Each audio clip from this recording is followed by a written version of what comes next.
watch and enjoy this. It is I, Piggy, and I'm joined here by Ash, here to bring you... Hello. Hello. Here to bring you another edition of the Watching Walford podcast. It's episode 114. We're one after 115. Let's go. The life expectancy is that you're dead after this. So today's episodes are going to cover the biggest storylines to take place from week 10 of 2025.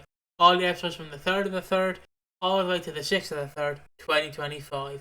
Now, if you don't know how this podcast goes, we changed it up last week and it's sticking like that.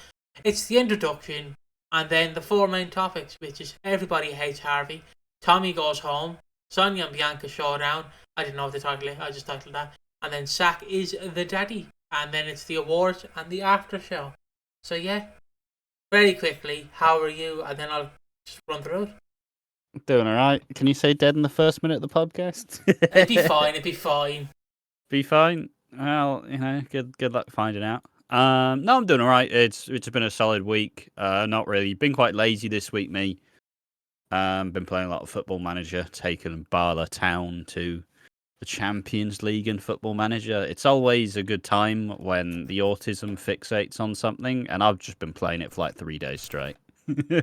I've had to completely be like, I've got to record a news video. Just full degen mode. It's great. How you been doing? Everything good. I guess we'll start this off now. So the first topic. And anything else? Any little small? It'd be shit for the after show. Don't you worry. Okay, my little spiel. I'm just happy, just figures for showing off, and on this recording day, which is the 6th of the 3rd of 2025 at 12:37, they are revealing some figures for WWE at 4 o'clock or 5 o'clock. I forget how time zones work. It's 10 a.m. Pacific time, whatever that is in Great British time. So, yeah. Also, I have a weird autism fact that, like, Ireland used to have different time zones. So, like, Dublin would have a different time zone to Kildare, and then, like, Galway would have a different time zone to Dublin. It was just for trains and shit. So, yeah, there you go. There's a fun fact. Fair enough. Yeah, that's cool to know, like. Wish they kept it. Imagine me having a different time zone, like, it's 20 minutes behind. It's 10 o'clock here, it's 9:55 in Dublin. Let's go. And that's why Ireland is terrible. Hey, I'll have you know Ireland is pretty good. What a waste of time. Well, he's joking. He's going, like, I don't need to record this podcast. Like, the podcast is already over. Like, that's just brilliant. But now it is time for the first topic. Am I doing this correctly? Yes, I am. Which is Harvey. Everybody hates Harvey. Just like everybody loves Raymond, everybody hates Harvey. Now, why does everybody hate Harvey? Poor guy. Why does everybody hate Harvey? Well, you see, Harvey is just trying to exist. And he's existing in a world where both the Slater women and there's Harvey. The Slater women are grieving Martin. The children, they're there, but you don't acknowledge them. Except for Lily. They're grieving. And Harvey does a kind gesture.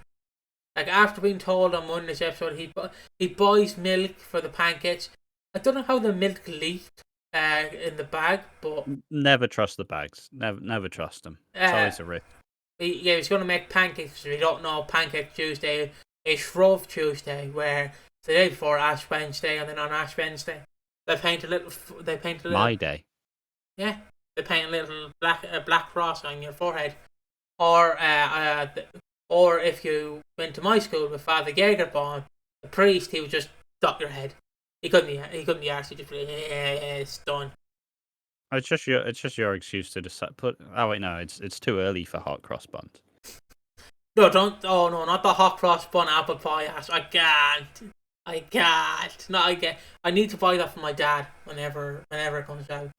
But yeah, it's to be fair, we did have pancakes. Pancakes are pretty good. For some reason, after January, my brain just goes, it's pancake day soon on any random Tuesday, and apparently I didn't predict it this time.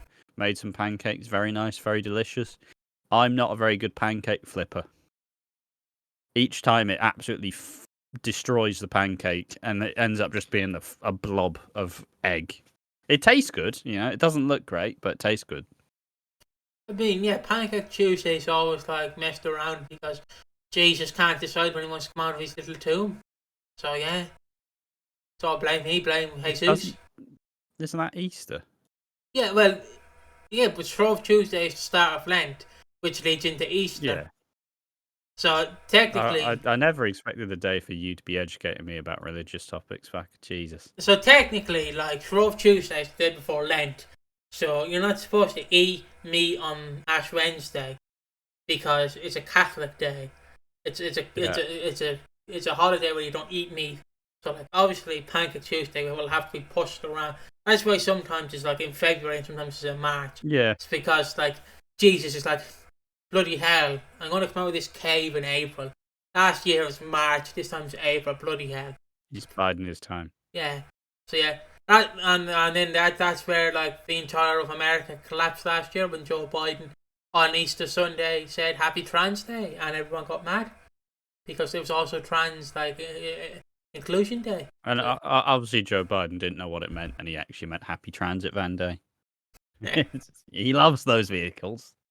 He does. He was also talking about the shoes, the trans van shoes. So yeah, there's your little Easter like from me. So yeah, there you go. Hope you enjoyed it. Also, if you're making an Irish traditional pancake, what you put on it in an Irish traditional pancake? Tuna. It's not tuna. It's lemon and a bit of sugar. Yeah, lemon and sugar's decent. That's how you make an authentic one. Yeah, so there's your fun fact. But anyway, yeah, you want to make pancakes, it's Pancake Tuesday or Shrove Tuesday if you want to get Catholic about it, or religious, I guess. So yeah, Catholicing it up. I'm a renowned atheist, so yeah, this is not going to age well. So yeah, as I was saying, Harvey goes to buy pancakes. Pronounced. So yeah, Harvey he buys the pancake batter and stuff, and he messes up Stacey's plans for the funeral, and Jean's like, Harvey, you silly knobhead. What?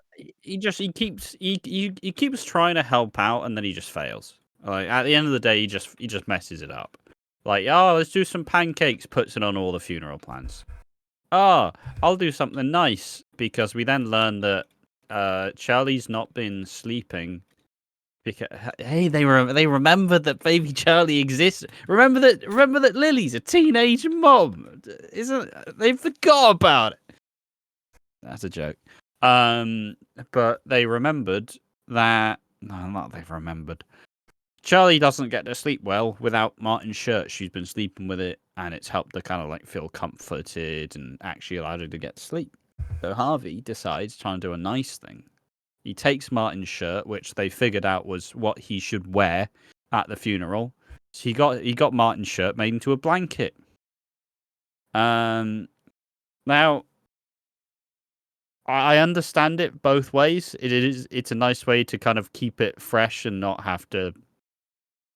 It's a nice way to tribute it, but also nobody tells Harvey anything. Like, Harvey's clearly not been involved in any of the plans because no one believes that he's a part of the family. So you can understand that it's a nice gesture, but also, yeah, fucking Stacey and Jean both like, oh, what are you doing, Harvey, you fucking idiots? What are you doing, you tosser? Grow up. What are you trying to help out, loser? Shut your mouth. It's like, I was trying to do something nice. Yeah, and you got milk over the fucking funeral plans, loser. Like, oh.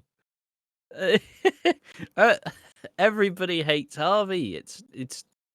I almost see. I don't care for Harvey in the slightest. But even I'm feeling bad for him at this point. Like, fuck it. It's not worth it, mate. Just leave. You're not appreciated there. Setting the scene for a lovely little affair that's definitely going to happen. And Kathy basically just gives him a free pancake. Like, here you go, enjoy that. And he's like, thank you. Thanks, I guess. He appreciates it. Like, and then then Harvey's just like, oh yeah, Jean, how are you? And then she's, what are you making about yourself, Harvey? You know Martin's fucking dead, right? Well, she asks him about how he's doing. So, oh, it's all fine. Stacy's going to Sean's. It's all fine. It's safe. And then Harvey just goes, look, I'm struggling. All right, I'm struggling. I'm grieving too. He was a mate. And then Jean just goes, yeah, well, why are you making all about you, Harvey? It's like, fucking Christ. He is allowed to grieve. Homie's allowed to grieve. Nothing wrong with it. But no. No grieving around the Slaters. They're all more important than you, apparently. But yeah, Jean and Harvey can't come to an end quick enough for my liking. It needs to be done now. Well, you can understand from Harvey's perspective. He is living there. That is where he lives. He's not got anywhere else to go. I just feel the sort of bad for him. And then basically Jean comes back and he apologizes for the blanket and everything, and then Jean just snaps at him again. I don't know why she snaps at him. I missed that bit, but I don't remember why, but yeah, it's just more of the same, really. She just snaps at him again, and I'm like, Harvey, you turn around there and I go, I'll show you, and then do something, man. Don't be a stepping stone. That's not advice. I meant do that and then hand her flowers. That's what I meant. Wind it up and then there you go. Not Ned's YouTube. Don't you start YouTube. That's staying in. Yeah, I'm not cutting that out. Thank you. So I guess anything else on this, or shall we move on to the next topic? It's simply just that I look forward to Kathy and Harvey getting together, and hopefully Kathy treats him better than Jean does, which isn't going to be hard. Yeah. The next topic, which is Tommy goes home. I don't mean like he goes home in real life, but Tommy, I'm sorry I neglected you, 'cause I never expected you to be taken away and put in a house next door. Something like that. Well, I'll workshop it. You hear me yell right now would sound like music to me. Please come home, Tommy, I miss you. So Tommy basically has been staying next door.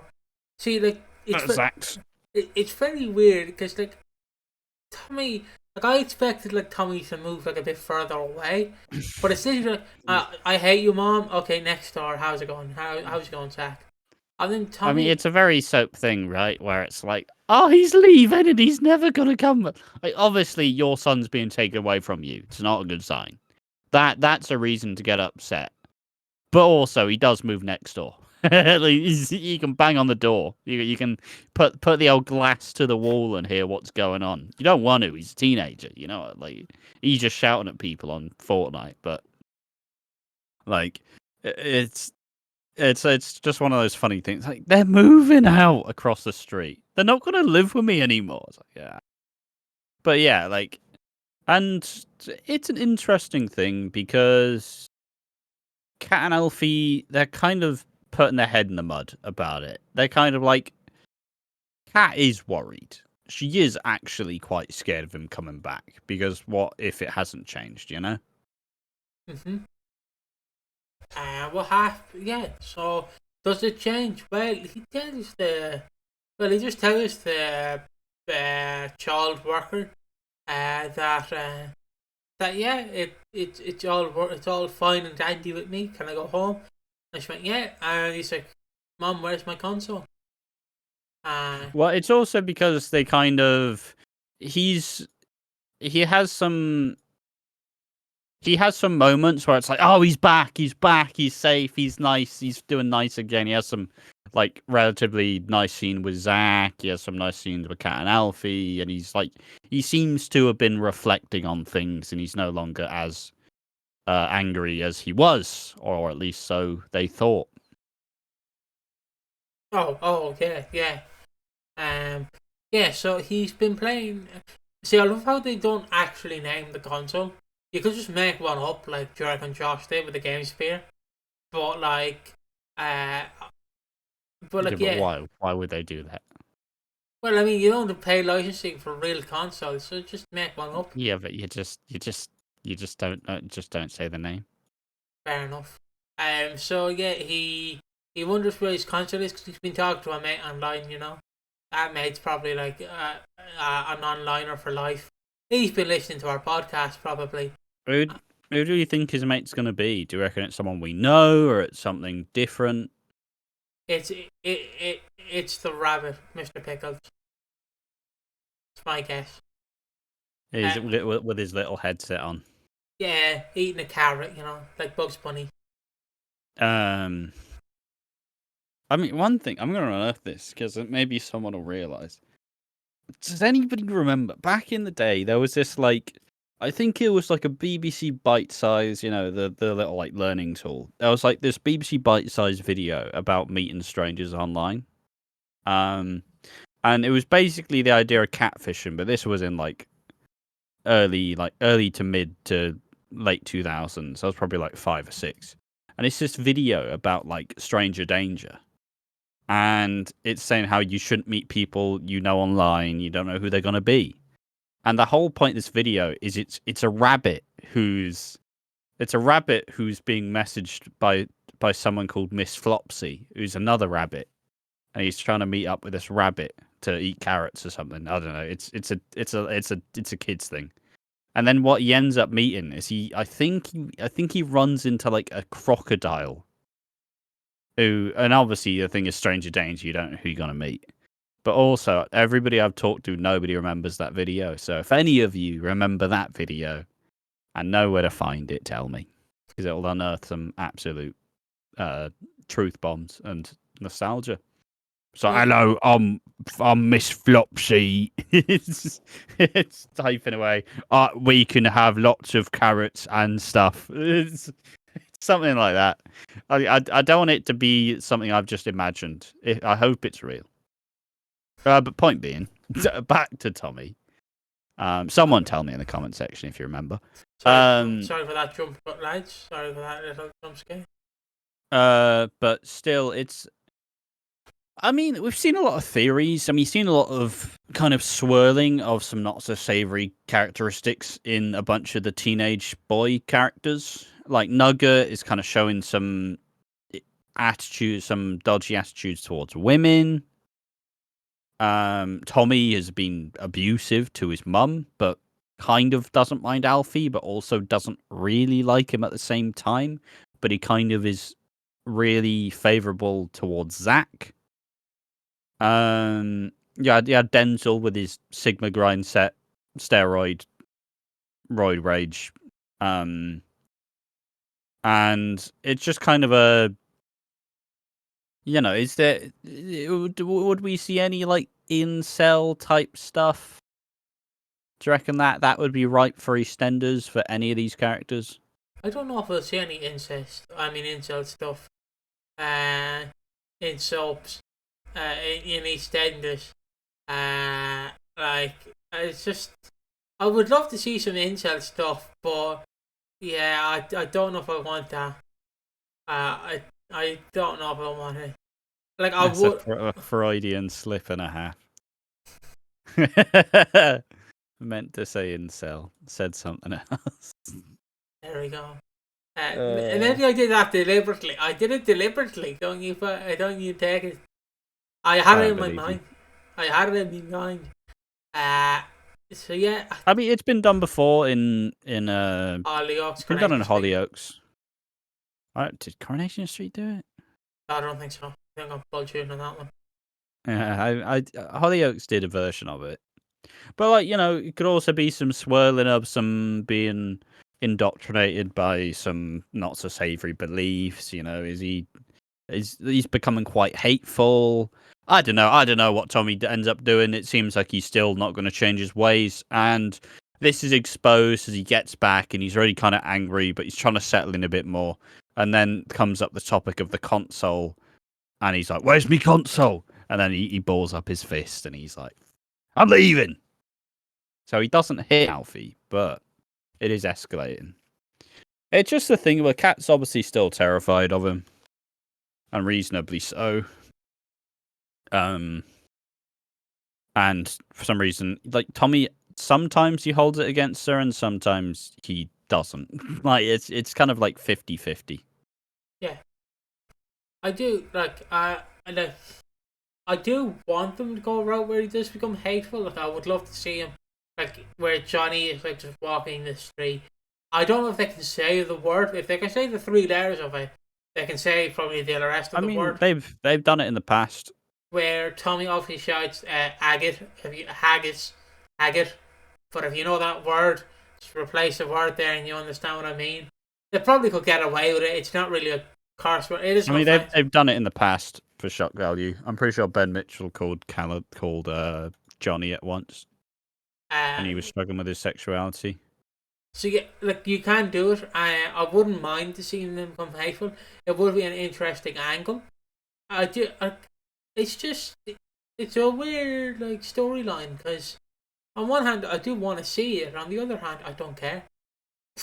Yeah. Truth be told, I've been saying Plus, for it's years. one of those things where the actors also, you can also only use them so much in a year, so you can only really do so much filming and fit it in with the schedule of, like, going to school, and like there's only so far you can go with it. It's why it was, like, paused between the 40th, because obviously it's not big enough to be a part of the 40th, and also homie's gotta learn. He's gotta go to school. So you can't exactly just be like, all right, we'll do this big story. You have to flesh it out, is the problem. But I don't know. It's kind of, well, because he is Michael Moon's son, and Michael Moon was a fucking nutcase. He was mental. So it's kind of interesting that they're taking this edge, kind of like a possible Nick Cotton type relationship. I doubt it'd go that far.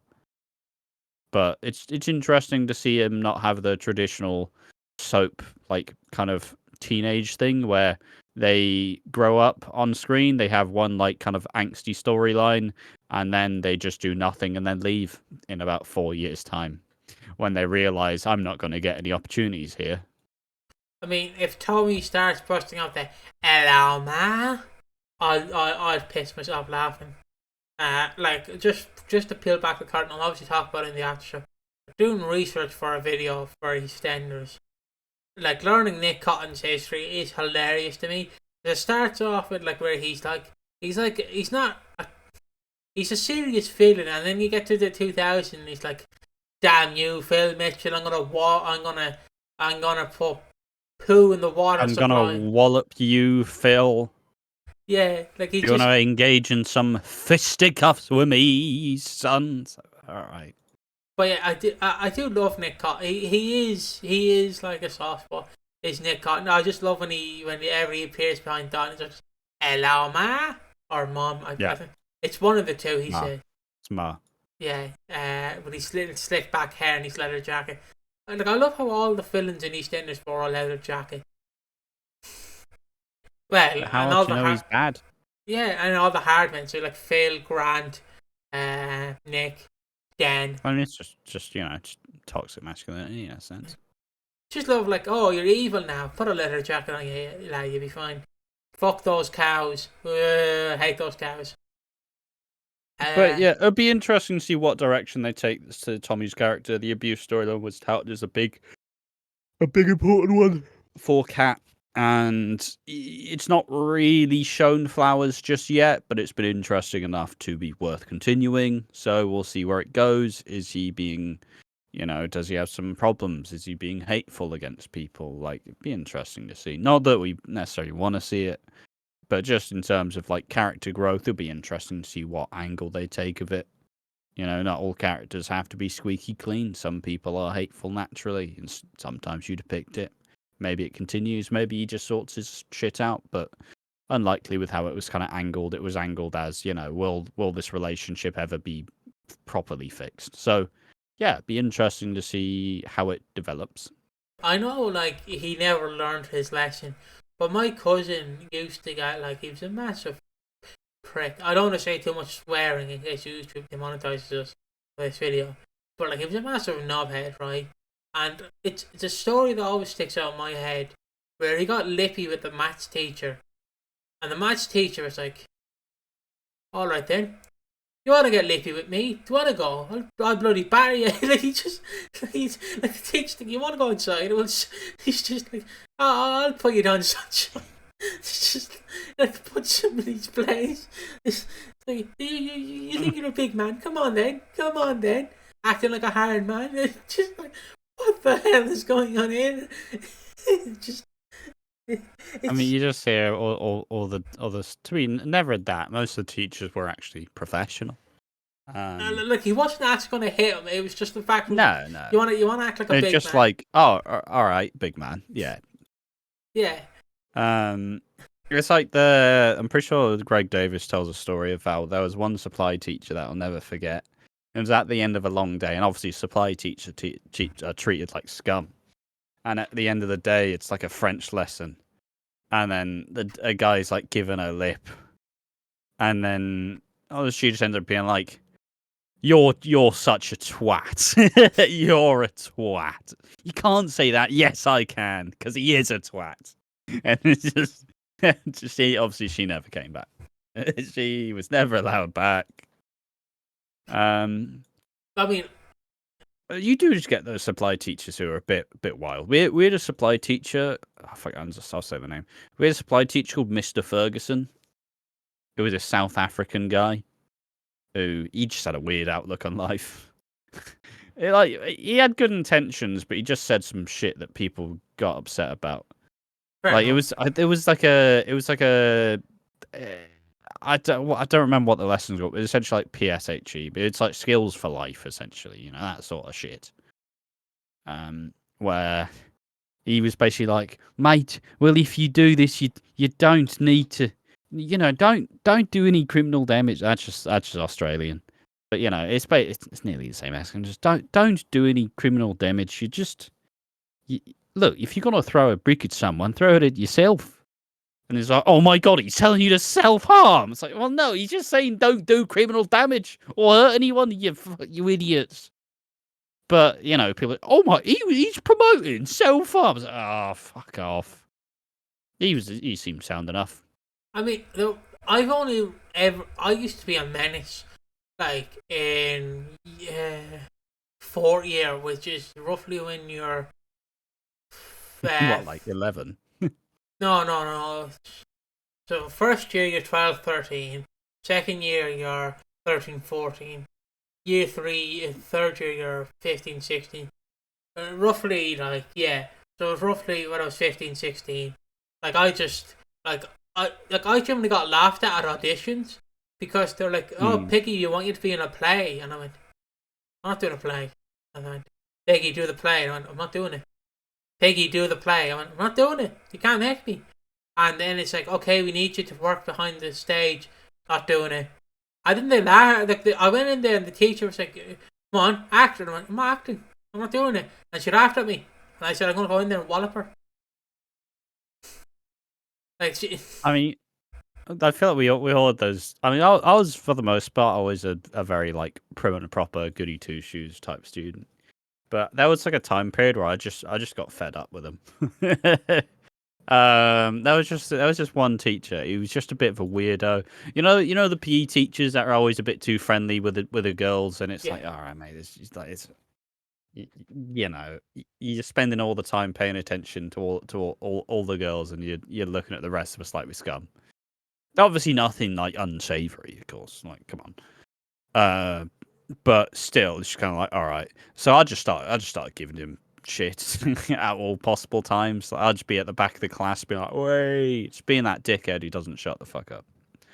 It's being that guy who is relentless. And I remember one time I was bored, we were playing hockey, and I thought it'd be funny to channel like ice hockey, where they're brutal, they're having fist fights no matter what. So I was doing like the dumb sports, and we're just like, "Go on, lads, let's." YouTube friendly, "Let's smash their shins in." And then, like, just taking the piss because I was playing goalie. I was actually decent at hockey, to be fair. like, yo, let's mess them up, boys. Just doing that like stupid sports thing, and then at the end, he's like, I don't actually think you think you're being very funny. It's like, well, no, I'm just trying to dick about, sir. Yeah, well, you should actually stay after class. I'm like, prick. Fuck this guy. I mean, you know, I'm clearly making a joke. I'm not telling someone to break their legs in a video game, hypothetically speaking, of course. I'm not legitimately meaning that. It's like, yeah, I just think you're taking things too far. It's like, you're taking things too far, sir. You're taking it too far. I've got my Kit Kat to eat. Piss off. I mean, I got detention for farting in class before. That's the most you thing I've heard come out of your mouth. Well, it was more so because I used to live across the road from the school, and this teacher put me outside the classroom, and she went, Piggy, do you fart like that at home? I'm like, well, yeah, it's my house, of course I fart. And she went, okay, you're gonna go see one of the principals. All right, fair enough. And I went, screw this, and I ran home. Was it a bad one? I just let it rip, yeah. Just let it rip. Mate, imagine running home because you farted in class. No, I'm not going to the headmaster. Like, you just farted. It's not a crime. And then they're like, you're getting a detention. I went, fair enough, yeah.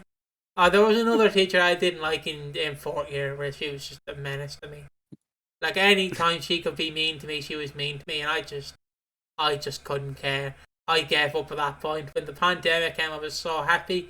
And then I did LCA, and that changed my life. But I still couldn't care when I was in LCA. I was like, I just want to leave school, please. Just let me leave. I mean, you did paint me as the guy who does absolutely nothing. Oh, Piggy, read something out. No. Can't make me. Yeah, I definitely was that guy, yeah. So, you're trying to have this engaging class, and someone just at the back, like, crossing their arms, farting, like, no, I'm not doing anything. Leave me alone. I mean, all right, I know I mentioned it before, but my cousin was a menace. Right? You know what that prick did to me once in school? He got flour, right? And I was just in learning support class, which is where basically I will just say, say Ash is learning French and I'm learning French, but I'm exempt. I basically have to go to a different classroom and basically make you do homework or just make you do different work. And my cousin, while I was sitting on my computer minding my own business, someone goes, "Hey, dickhead!" throws the flour over me. And the teacher goes, "Piggy, why'd you do that?" And he threw flour over me. And I'm walking around covered in flour and I have to go to the bathroom. And he's just laughing at me and I'm going, "You dick! You fucking dick! You dick!" That does sound like banter, though. It's funny if you're not the one caked in flour. you dick, like, just threw me in flour. And then I remember... Go on. I mean, I remember... This is just school stories, fuck it. I remember... I'll do two. The one time the couple, like, really stupid fights I was in. But the other one is the one time I got detention for no reason. Because I decided, for some reason, we were doing the alphabet or something. And you know the, like, Nick Cage bit where he does the alphabet? In the ridiculous way, and then Big Bang Theory made a joke about it. Well, I basically did a joke about that, where he does like the A, B, C, D, E, F, G, he does all that shit. Just Nick Cages it up. I obviously did that in class and made a joke, and everybody laughed. Now, as someone who tried to be the class clown, everybody laughing. There we are. Good day's work. And it was all fine. And it was with a teacher who was actually quite sound, but he just disappeared and we never saw him again. He was this lovely Welsh lad called Tom, and he called his cat Jerry, and I was like, oh, what a legend, what a guy. And he just goes, what did you say? And then I said, I was just doing the alphabet, sir. And then someone said, he said, fuck you. And I'm like, I didn't, you little bastards. It's getting me sorted. And then he's like, I think you're being quite disruptive. And I'm like, I was just making a joke, sir. But obviously it's me, I'll never get in trouble. So I'm like, oh, sorry. Never do it again. Sorry, sir. Yeah. I mean, Look, a day you make the entire class laugh is a successful day. yeah, I just didn't fit in with my Especially if they're laughing with you and not at you. Alternatively. yeah, I just didn't fit in with my school was all. Yeah, I remember for my confirmation, they wanted me to go on a religious retreat, and I went, I'm not doing it. And they went, you have Hey, to. they're sending you to fat camp apparently. It's just subliminal. Yeah, you gotta go on a religious retreat. Fuck off. You're not brainwashing me. But look, the problem was, and if people couldn't tell, I'm very much an atheist, but I don't care. Like again, if Ash, I know Ash is probably not Catholic or a Christian. But if Ash was a Christian and he did believe in God, I'm not going to tell him it's wrong to believe in God. If he wants to do it, he can do it. It's free. Yeah, that's what you did in your teenage years. You already did your time doing that. Yeah, I did. But the thing was, my mom I'm and not religious. my actual mom and my grandmother were very religious, and like my dad couldn't care because he knew I didn't care about religion, and they were like, "I'm not doing this trip. I don't like doing school trips," and they went, "You have to." And I don't want to. I don't just do it, and I'll buy you a figure. And I went, "All right, I'm doing it." Yeah, and then he took me to Dublin to get hot chocolate the day after my confirmation because my granny went, "Yeah, we're bringing you to this lovely shop we're bringing you to this lovely store so you can get some buns or something." And I just hated it. I didn't like my confirmation. Didn't like my communion.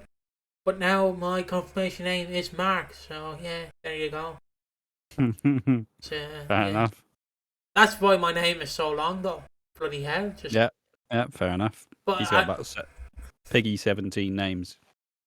Yeah, school is for some people and it's not for others. I wouldn't like to be homeschooled though. That's the one thing I wouldn't ever. Oh yeah, it'd be absolutely miserable.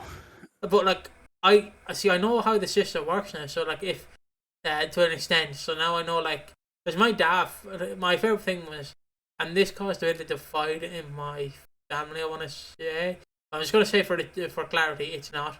It didn't. But basically, my cousin also had to use a laptop, but the problem was he wasn't allowed to bring it from primary school to secondary school. The comparison is my dad literally went up to the teacher and went, "He's bringing that fucking computer with him," and the teacher went, "All right, calm down, Mister Piggy's dad," and he went, "He's bringing it," and the teacher went, "Yeah, he is bringing it." The teacher stood up for me and went, "He is bringing it. Don't you tell him he's not." And I did, and it was lovely. Like, yeah, you know, I do have those teachers that did look out for me, especially when my nanny passed. They always looked out for me. Oh, mate, the second that anybody in your family dies during, or at least has an illness, or you immediately get mad sympathy for it. Like I remember going back to school after my dad died, and everybody just stared at me. It's just, "Oh, you're right, mate. Yeah, fine. Yeah, you sure? Just stop fucking asking me." But then I had one guy who thought it was just a fun way to just talk about it openly, and we talked about it pretty openly. It wasn't bad. But yeah, school's weird. Like I think we were both a bit shagged by the school system. I think like we probably needed a bit more help. Like I was autistic, but relatively I'm pretty functional and could have gotten through it by itself, but I probably should have like had some extra support and generally just had some different ways of learning because just telling me to write down shit on the board, I'm just going to write it down and not actually internalize any of it. But I'd also probably do it different, but I didn't really like it either. Yeah, I don't know if this is true, but my dad says it's true. Apparently when I went to school after my first granddad, if you don't know, my granddad really loved bonfire night, and that's all I'll say. And after that happened, apparently a bunch of kids picked on me. My granddad did that to himself, and I'm like, what? Apparently a kid was just making fun of my granddad just going out like that. And I'm like, all right, don't remember that, but messed up. That's messed up. Yeah, I lost my granddad. I mean, kids are horrible, man. I know. But yeah, if you want to know how shagged by the school system I was, I got exempt by science, I got exempt for religion because I refused to do religion. I literally refused. I said, I'm not doing religion. I hate religion. Don't make me do religion. So they got me exempt. I got exempt from religion. I had my exemption for Irish and French as well. So yeah. Like you could have done it. You wouldn't have been great at it, but you could have done science and shit. I I'm technically. kind of appalled at how it's like, oh yeah, Piggy just doesn't do science. Like, what were you doing instead? Nothing. I was just on the computer watching OSW. That's what I was doing. Yeah. I mean, it's like my friend Matthew. He'd help me out in woodwork, and I'd help him type. So he was like, I. So I always call him Father Matthew because like he's a Catholic, like he's a Catholic through and through. So, and I just see him as a very religious man, and like he would be like, Piggy, can you write for me? I'm like, yeah, no, not write, but can you type for me? I'm like, yeah, just tell me what you want me to type. And I'd type for him, and then he'd thank you, and I'd be like, can you help me with this woodwork design? Sure, and he'd help me. That's how we did that woodwork. Then music, I just refused to sing, and yeah, that just turned out horrible. So, But yeah. you were a part of a choir. I was a part of a choir. I just got stage fright in first year to third year. So yeah, I refused to sing it in front of the class, and they couldn't really make me because I would refuse.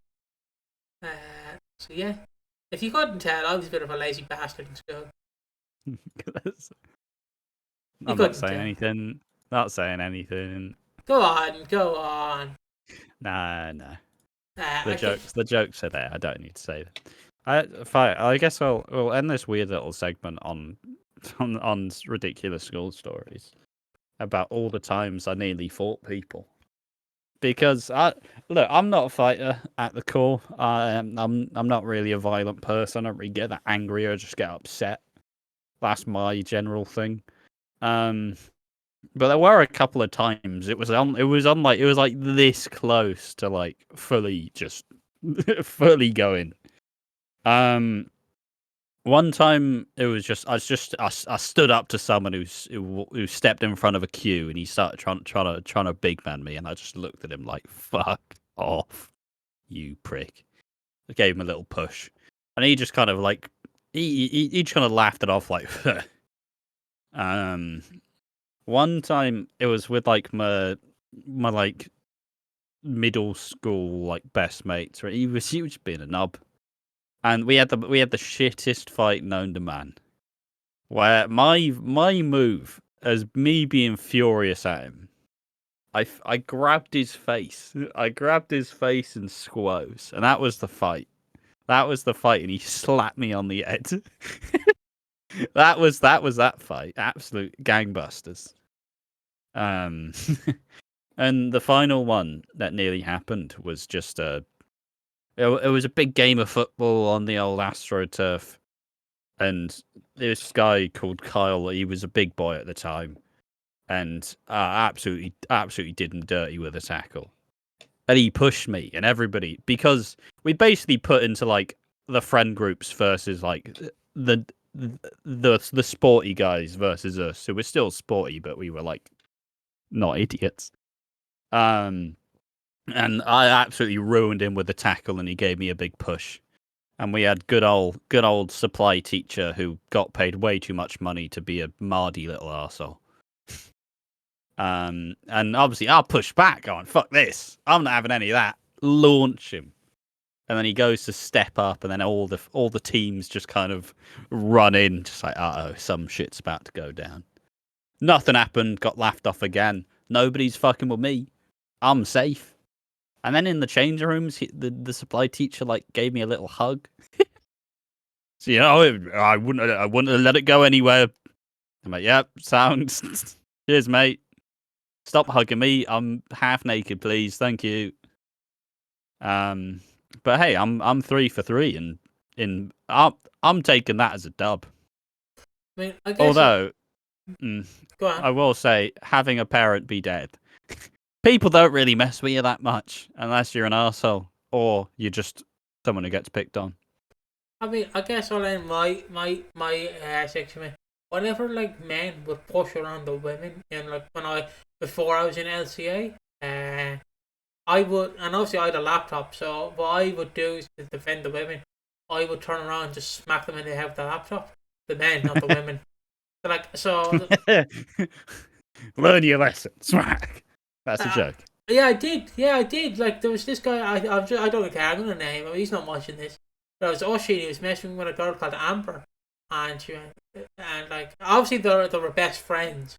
Like, fuck this, and I just went up. And you know, like Austin would hit a chair, like he'd swing it and then just go like that. I like grabbed the laptop and I fucking watched this. Wound it up. He wound it up and I hit him. And then like, yeah, but the issue is, I just imagine you doing that, and you somehow managed to both you nailed the shot, but you also hit yourself on the head in the rebound. Double knockout TKO. Do the Vince McMahon special where you'd hit the chair and then fall over. And then like I remember one time I got kicked in the balls so hard that I cried and went home. I went up to the office lady to send me home, and I went, "What happened to you?" I went, "I got kicked in the balls." Yeah. And then I got sent home. My balls have never recovered since, and that's why I'm in the cock and ball torture. The more you know. I'm gonna pause this because I'm gonna grab a drink. But anything else you want to say? Just wrap back round. I'll pause it afterwards. I had something interesting. Gosh, what was it? I'll do some other nonsense. Oh no, just schools are weird. School's a weird one. I somehow managed to just. I saw your weird like vigilante. Oh yeah, no, there we are. All right, here's the story. Here's the most ridiculous story. So we did some like trips, and I managed to both go to like France and Germany. And on this trip, for some reason, the girls had this fixation with kicking the guys in the balls. Because, you know, they're like, oh, what? It's not even painful, is it? It's not even painful. Hey, look, he just got kicked in the balls. He's in pain. Way. And they'd start doing it. And there was this one guy, I'll call him James, who he was the weird, really smart guy, but also he was just strange. Like he would scream like a banshee. he was way ahead of the years, like intelligence wise, but like socially he was inept. And there was this girl called Beth who decided it was the perfect time to kick him in the balls. Now, look, I wouldn't trust James. He was a mad bastard. He was a rattet. He was a loose cannon. And so obviously I'm not condoning this. But after like weeks of getting ploughed in the balls, he proceeded to turn around, look at her in the eye, and just leather her right in the pussy. And suddenly, oh, it hurts, does it? It hurts. But see, and because James was a loose cannon, he did it like 2 more times. He was like a taekwondo guy, and oi. And obviously, all the girls are like, "You can't do that." And even the teacher's like, "Why would you do that, James? Like, she'd been doing that to me for weeks." And he was having none of it. But I will never forget the time that James absolutely leathered her right in the pussy. Destroyed. Poor bastard. Poor both ways. But, you know, you reap what you sow. And can't have double standards. If you kick someone in the balls, you can kick them. You can kick them in the snatch. How about that? And that's the end of the story section. I hope you enjoyed. I'll be back in a minute. I'm gonna pause this, but the next topic, just for people, I'm gonna pause this so you know. Sonia and Bianca showdown. So I'll be back in a minute. Just pausing it here. See you in a minute. See you then. Sonia and Bianca showdown. I just left this on Ash by accident. You see his lovely hair. Look at that. And yes, I've tried to slick back my hair as much as possible. Done. Continuity. But yeah, if you want any more of the stupid school stories, tell us and we'll do more. Yeah, we will. We can if you want. We just have insane stories, really. Well, I have a bunch of the stories. It's just I've never told them on here. Find them everywhere else. You used all the necessary stories up, but he used them all on want his any more, Twitch tell us. channel. So yeah. Exactly. As I was saying, Sonia and Bianca have a showdown. Again, I used this is like the insert drama is insane / crazy / like that. It's like that with all the YouTubers. I didn't know what the really title is, so I just titled it that. So yeah, why do Sonia and Bianca have a showdown? Well, in Monday's episode, Bianca is breaking down because she has post traumatic disorder. What? Post-traumatic stress disorder, PTSD. Yeah, I nearly said PTDS, which I don't know if I can say it, so yeah. I don't even know what that is. It's going to say post-traumatic Down syndrome, and I was like, that's not it. That's not it.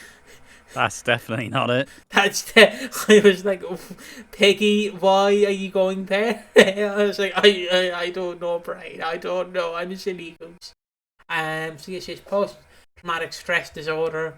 And from being locked in a storage unit by Reese for months. Yeah. My favourite thing is she makes a cameo on Monday. Well, his hand makes a cameo on Monday's episode. So yeah. We see his head. Oh, do we? Yeah. That's where I looked at that image of George, and he's just like, no, it's me. But I hope they move into the house.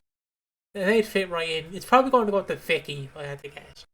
But yeah, so Sonia. Yeah. So as I was saying, Bianca is really struggling to deal with life after everything with Reese. She obviously tells Sharon, "Hey, look, I hear you slept with Grant." More on that later on. And Sharon's like, "Well, who told you?" And he's like, "Grant told me." And she's just she's just really struggling. And she takes advice from Kojo, because Kojo's like, "I'll help you clean, don't you worry." And they clean, and she's like, "Take me to the pie mash shop." And she's like, I can't, it's raining outside. I don't know, was it actually raining? No, it was just her excuse to not leave the house. Oh, so when we seen the street covered in rain, it was just in her head. I don't think so. I'm pretty sure it was just clear. No, the street was wet, I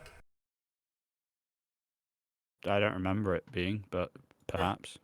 Anywho, she makes excuses, and Coach just talks to her. And Coach is like, "You alright?" And she's like, "Yeah, I'm just really struggling." Coach just like, "Yeah, me and Kabim, I used to struggle without my brother, and then I settled with Kabim, and I feel happy." And she went, "Alright, thank you." And then Sonia comes in and goes, "Why didn't you collect me from the fucking hospital, you fucking bitch?" I was like, Jesus Christ, Sonia. And the thing's like, "I'm struggling, Sonia. I've been locked up in a storage unit for 3 months." And she's like, "Yeah, well, my kid is Reese's the father, so yeah, I'm struggling more, I'll have you know." And it's like, yeah, well, I think yeah, getting fed 3 times a day, having a lovely bed is more comfortable than being locked up in a fucking storage unit where you're being fed pot noodles and Bormered cream custard biscuits. I think I'd rather live in the fucking prison, if I had to be honest. Yeah, and it results in a big old. It is a showdown. Sonia slaps her, and it's like, yes, Sonia is struggling. She's both lost the man she thought she was going to marry, who is and raise a family with, and Martin. And just, everything she thought she had, she'd finally thought she'd settled down with someone good and someone proper, and he was a murderer. And so, it's... yeah, maybe she's struggling a lot, but also, I don't know why. Bianca was locked away for a while, and everybody's like, "Oh, yeah, fuck you, Bianca. You're back now. Oh, great. You have to deal with you." It's like, she was kidnapped. She was kidnapped by Reese. And no one cares. No one gives a shit. It's really quite sad, honestly. But yeah, then Kojo kind of tells her, "You look, I know what will fix it. I know what will fix this. but your family, talk it through, blah, blah, blah. No, it's nice to see Kojo and Bianca scenes. They do have this nice natural chemistry. And yeah, Kojo says, look, I'll fix it. He goes to the pie and mash shop. And in the pie and mash shop, you have a bunch of lads getting a bit leery, tossing mashed potato around the place. Kojo stands up for just the place and for the pitcher and Martin, which has been hit by some mashed potato. Poor guy. And it's all kicking off. They're all getting a bit leery, and Peter's like, "Yo, Bianca, get here now." And then Bianca arrives with Sonia in tow. They see the lads. They both grab a fire extinguisher and buddy aim and go, "What now then? What now? What now? What now, you bastards? I'll shoot. I'll do it. I'll shoot everywhere." And they don't. Unfortunately, we didn't get to see it, but it would have been very fun. But, your health and safety, you probably can't squirt a bunch of kids with I don't even know, carbon dioxide. I don't know, whatever's in. You could just get a bit of silly string, Just get a bit of silly string. Yeah, but it has to look like it's coming out of the actual thing. But yeah, I loved this scene because it's just like, I'll show you, lads, don't you worry. I really wish a fork fell on top of the Martin picture to signal like a beam. Just like, It'll be a bit on the nose. Now this is an out there reference, and it's 26 years old.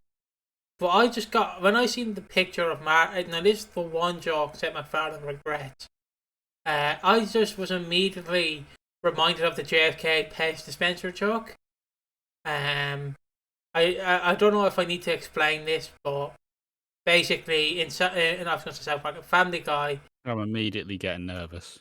In Family Guy, a guy puts out a JFK pest dispenser, and one of the police officers shoots, and obviously hits his head. And then the guy pulls out another pest dispenser of like another JFK family member, and doesn't get shot. That's the joke. That's the entire joke. It was early Family Guy. Alright, it was different.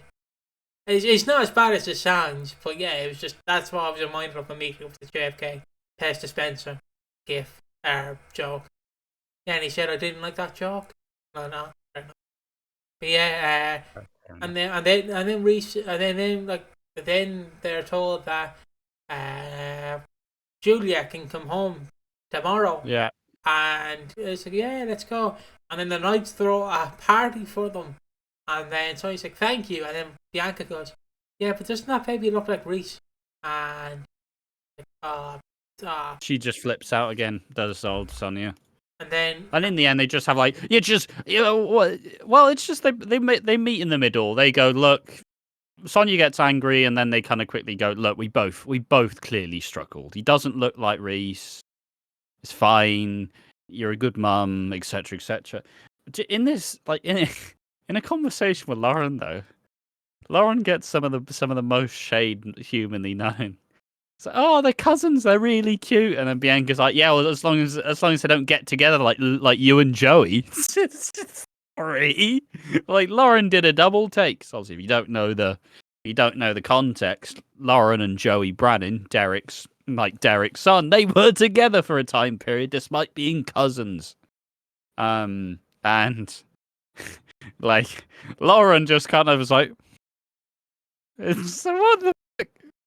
And then Bianca's like, look, it was wrong. Someone had to say it. So yeah, about 10, 15 years too late, Bianca. But absolutely, if I was drinking anything, it would have been spat out everywhere at that time. There were some great one-liners this week.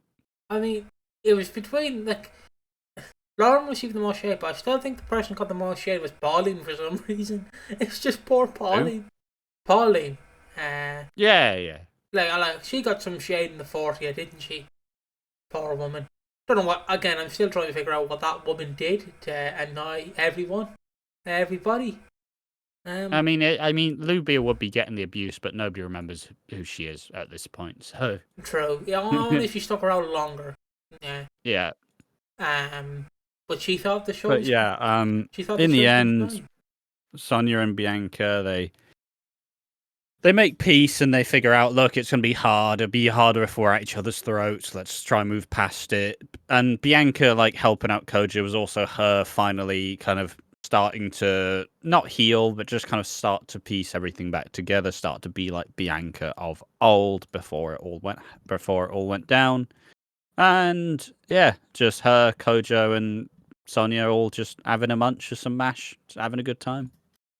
Yeah, that would be me if I was with Kosher. I'd have some mash. Yeah, I do like mash. Yeah. I'm a prolific mashed potato hater, but in my defense, the mash I've had was like, we made this like interesting, we made this like this interesting like cheesy potato bake where it's supposed to be like really cheesy, ridiculous. But for some reason, it would just eat up the fucking cheese, and it wouldn't taste cheesy at all. So it would just be like fucking, here we are, here's your plate of slop. Get your plate of slop. And the issue of mashed potato is, a bad mashed potato, you get bored before you get full. So it's just like, oh fucking hell, another one of these. Oh, it's tasteless, bland slop. But having some good mashed potato, it's not as bad as it was with that. Yeah, I just pick her up my hand. Oh, that's what I do. Fucking disgusting, man. I just yeah. I'm like you said. I'm amazed that I'm even alive anymore. I wake up every day wondering, am I gonna make it through this day? And you always do. I always do. Like, I feel like I don't mean to be a Debbie Downer, even though I do think I'm gonna die before you. I do feel like I'm gonna be that guy when I'm 70, just sat in the chair waiting for you, and then I realize, oh, he died at 50. Never mind. Just like wait, just like we gonna record Piggy Ash's been dead for 30 years. Oh well. Just, maybe he'll come back. He's just a really long football manager session. It's just, I'm in Sid's stream, like, oh, I'm just pretending to be you, like, oh, Ash is still here, hello, Ash. Piggy, it's in your He's just got a sock puppet. Hello. Yeah. Hello there, lover. Hello, fellow watchers, enjoy Ash, join with Piggy. Hello. Yeah, I don't know. Yeah, I don't know. Your mortality rate seems. I don't know how long you're making it, mate. I'll be honest. I don't know why. Just imagining like I'm hiding underneath. Hold on, just like hiding underneath the table. 2 sock puppets. Like, hello, it's me, Ash. Hello, it's me, Piggy. Welcome back to Watching Walford. Just like the good old days. Yeah. I mean, but then it cuts to a camera of you, and it's just that chair. It's just that chair. It's just your chair abandoned. It's just your brother comes in and just like sweeps it up every now and then, just like, hey, Piggy. Good as new. But yeah, moving on to the final. Slightly morbid, but still funny. Yeah, moving on to the final topic, which is Zack is the daddy. In both the sexual sense and both in the actual sense. But yeah. So yeah, there we go. So what do I mean by this? Zack is the daddy. Well, in Monday's episode, he lets Sharon. He tells Sharon, "Look, I won't tell anyone." And then basically Barney hears it. Barney's like, "You bugger." But after beforehand, she's invited to dinner with. Sharon is invited to dinner with like all the Mitchells. And just Barney can't look at Zack. And Zack's having a night in with Alfie and Tommy. Tommy wants to play his game. Now, if them two are talking, and Tommy's on the game... What? Albie? Oh no, Alfie. I'm wrong. Yeah, I don't think Albie was sculling on a Corona. I don't know, mate. I know he's 3, but... What for a messed up family? Oh, not that one. But yeah, like Alfie, I'd be pissed off if I was like Tommy playing my game. Guys, I'm trying to talk to my mate. Will you shut up back there? It's like someone I knew where there was a guy in the wrestling figure community I knew like where he would do live streams, but obviously he's like in the kitchen or something. He was just downstairs, and like then his brother walking. Oh, hi Jack, you alright? I'm trying to watch this guy stream, lads. But yeah. Zack like tells Barney, look, it's all right, and then Barney just collapses. Barney, that's all he does. Yeah, his injury from the crush, not the crush, whatever the Queen Vic explosion, comes back to fight him. He keels over. As him and Barney have a pretty stern, like, yeah, you're not going to tell anyone, are you, Barney? And Barney's like, ah, bloody hell. Yeah, and then hospital comes. Nicola's like, call the ambulance. And then a bit of drama seeps in as Nicola says that he is AB blood type, and that kind of sits in with Zack because he's like, huh. And then he follows him through to the hospital, and then the penny starts to drop. Yeah, because aren't Teddy and Nicola both A? Yeah, they're both A blood type, and to have AB, one has to be A, one has to be B. Or at least that's the example they gave. So Zack at this point is like, And then he confronts Nicola like, is he my kid? Is he my child? And then he gets a little bit overeager. Yeah, and then like Nicola's like, yeah, you are the father, I think. We were pounded in them yoga sessions. I tell you what. Incredibly unprofessional for a PT to be slinging dick with his. I bet Teddy was paying for those lessons as well. He was paying for them lessons. He was watching. He was in his little chair. Like, imagine that. Like, Teddy's had such a bad 2 weeks. His missus has cheated on him with a superior bald man, and the kid who he's raised as his own isn't actually his kid. Like, he's had a rough week. I mean, I just really want Harry not to be his child either. I've said it before, but I really want it. But none of his kids are his kids. Just every time he wants to have a child, someone has stepped in, and has had the baby. I mean, someone made the joke that it would be funny if like Teddy knew, if Teddy knew he was like infertile and he just didn't give a fuck. So yeah, it's fine. I want kids, can't have them. Yeah, fair enough. I'll adopt them all. Fair enough. Fair enough. Like, and yeah, so Nicola, like, obviously very pissed off. She's like, yeah, leave me alone now. And Zack just grabs a bottle, drinks away, and then Whitney off screen tells Zack that you can't see Brittany and Dottie or whatever the child's name is. Dolly. I was close. But he doesn't really care about Brittany. She was forgotten, so yeah, he can't see Dolly. So yeah, oh poor lad, what are you gonna do? Cry about it. And then he goes back to the hospital and he tries to talk to Barney, and then Barney wakes up and Barney goes to Nicola. Hey, look, my dad's been cooked here.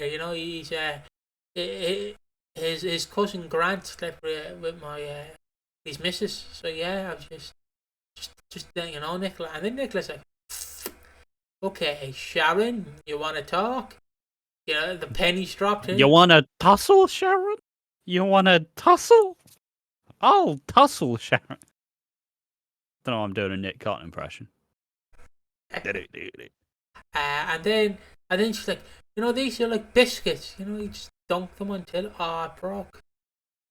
Oh mate, honestly, I mean, first I cringed when that biscuit went out of that tea. Like, yeah, dig it out right now. Get that biscuit out of that tea before it all crumbles. If a biscuit drops in the tea and it starts to melt, it's ruined. All right, nothing ruins a tea more than you having a biscuit, so lovely, the biscuit falls in, and then I'm like that kid who snatches the seagull licking its chips. I'm like ripping that biscuit out. You're not ruining my tea. Because you get all bits in it, and then you finish it. It's like, oh, it's like when a bit of weed like hits your tongue, which never happened to me, of course. It was, oh god, that's gross.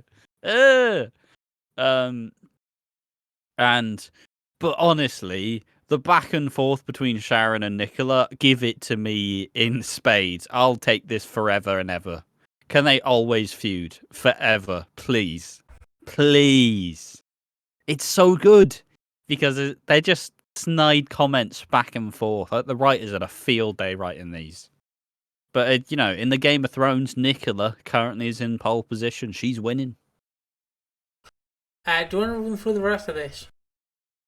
Yeah, sure. Because you seem to remember a bit more of this than I do. Probably not, but I'll get there. At this point, they kind of go back and forth. Zack and Sharon are kind of like, Zack lets Sharon know that Barney's his kid, so Sharon believes this is her leverage. And Zack and Sharon want to spend like a night in planning their next attack. But they then go to Walford East to pick up a takeaway.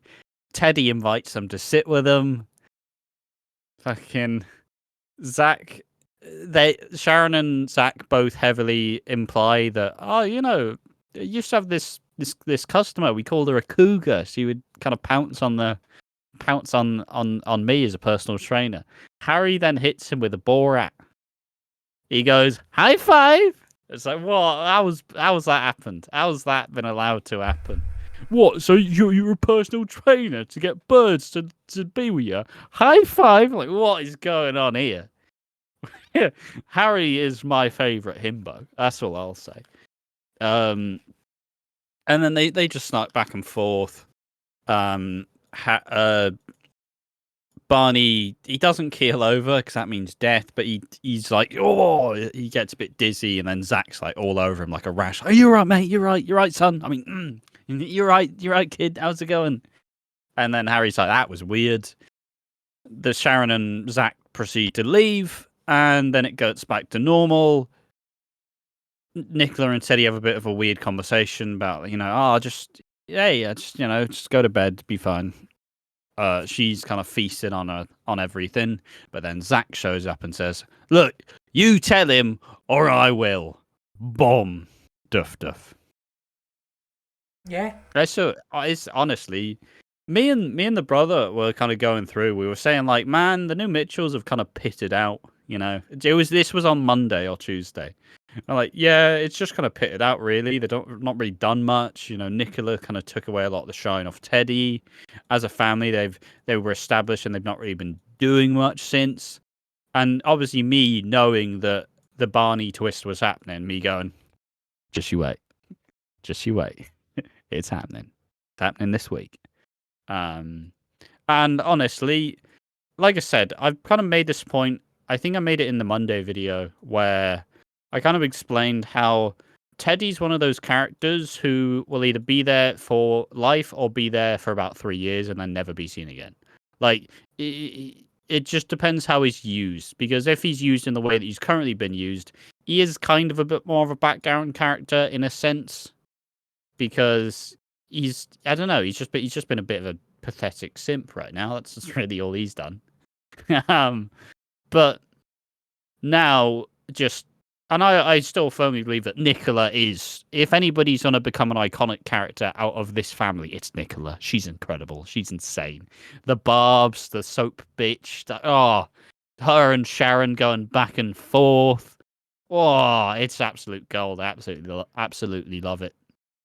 Yeah, I really enjoyed this week.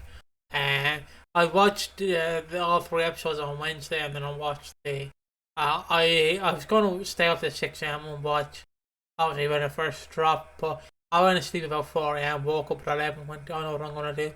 Going to watch the EastEnders and then ring Ash, early recording session, which did happen. We did talk about a few things off camera, discussing our paychecks. And I was just I really enjoyed this week, and I think it's a strong stance to see where EastEnders is going to go in the direction, because we obviously know this is going to escalate with both secrets coming out. And then it's going. I know the live vote already happened, but can we get a live vote of who Barney will choose? I'd prefer this live vote. Like Barney, like when a couple breaks up and the dog. All right, Barney, come here, Barney. No, somebody immediately had that knee-jerk reaction. Oh, we're gonna have to wait till Christmas for this to be revealed. Nah, there's no way. There's no way this is stolen out till Christmas. But yeah, no, this week was a sleeper week. Honestly, this is firmly after the 40th. You know, it's not the first week after. Now we're back into running scheme of things, heading in this new direction. Honestly, Chris Crenshaw, he's had a belter of a time in terms of it, and he's managed to kind of renew the interest even after a big anniversary week, which is always hard to do in itself because typically after the anniversary there's a very big like drop off of people who go, all right, see you in another 5 years, EastEnders. But this stuff's been really good. You can tell how he obviously had the main stuff for the 40th and then generally had the extra side stuff that was going to continue on afterwards. And you know, if this is what we're seeing, continuing the newer characters get their big breakout storyline, I'm absolutely all here for it. Yeah, and I think it's time for the award. Do you think so? Yeah, just generally very strong week of EastEnders. No real complaints for me. It will be sad to see a bunch of these characters going. Like we know now that, well, obviously we knew before, but like Bianca and Sonia have officially left. Like, well, not officially, but like they've stopped filming. So yeah, it'd be interesting to see how exactly it all starts to reshape up because, you know, there's going to be an absence in Dot's house and there's a lot of like little moving parts that I am looking forward to. So yeah, awards. Yeah, let me just very quickly. You don't know, the awards are our jokey segment where we have. Unlike the rest of them, which are all serious. Yeah. We have underrated, Who Needs Flapping Down, and the Keanu Taylor Award of Excellence. The most wooden, like that door behind me, there. So yeah. Thank you for explaining the concept of wood. You're welcome. Or like me when I see a figure. You know, oh, new Daredevil, Charlie Cox. Oh, dear me, them double D's. Oh.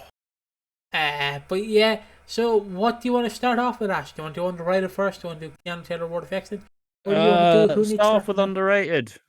Who is underrated for you then? Honestly, probably Zack this week. He's showing signs of actually maturing as a character, which he hasn't really done the entire time he's been on the show.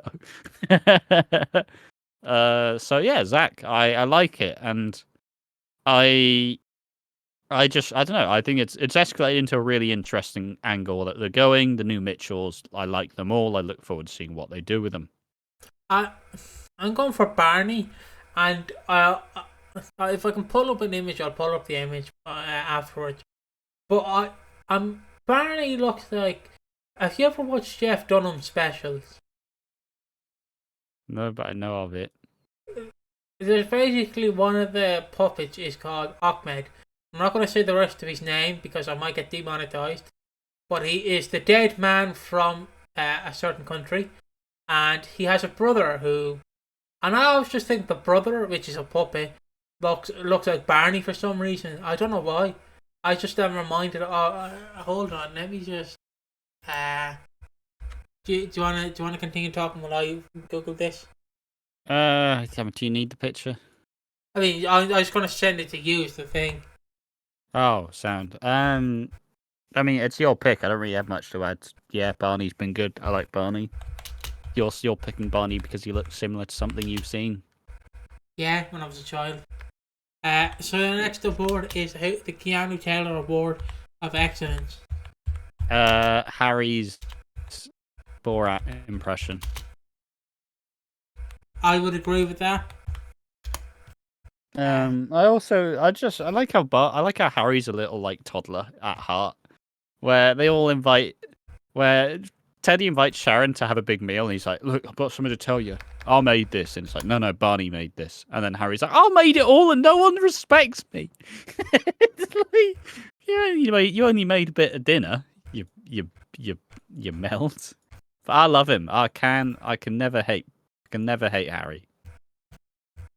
Fucking, I can't find it, but yeah, I'll continue on now. Just you wait for Harry and Anna to get together, and they're gonna have ridiculously stupid babies. No offense. Yeah. What was the award again? The Canada Award of Excellence? Yes. Yes, thank you. I am reminded now. I'm going for when Harry, like when Barney's trying to make a sandwich, he goes, just licks it.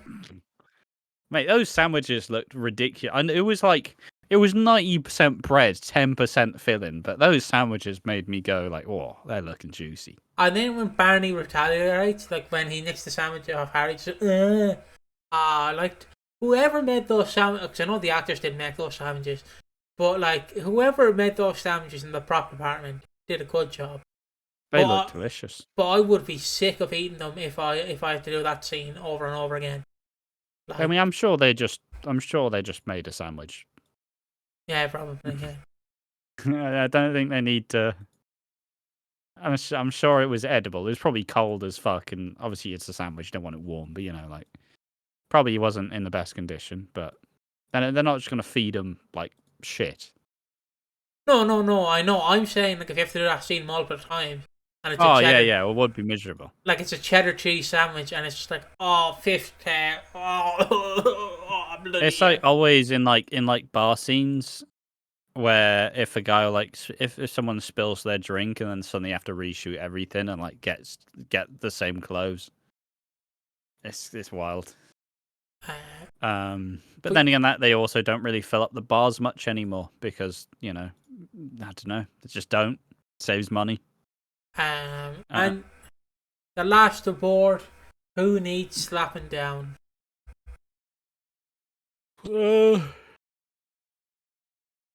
Sonia. No, Jean, because Harvey's getting absolutely. Harvey can't do anything right. I think Harvey's quite useless, and I don't care about the character whatsoever. But even I feel bad for him. He's just trying to live, and he's getting shit on at every different direction. I'm going for the people in the boy and mash shop. Just lobbing like spuds at poor Martin's head. So yeah, that's my pick, and that's the awards for me. It is Martin getting loved with potato for who needs slapping down. Barney and Harry licking sandwiches. For the Canada Award of Excellence, and underrated is Barney for me. So I don't remember what mine are. For Ash, I believe Borat. Harry's Borat impression. Yeah. Nicola. Something. Yeah. Let's continue on. Now it's the after show. Unless you want to end it there, we can end it there. No, let's do the after show. This is where we just talk about nonsense stuff we've seen, interesting shit we've seen this week.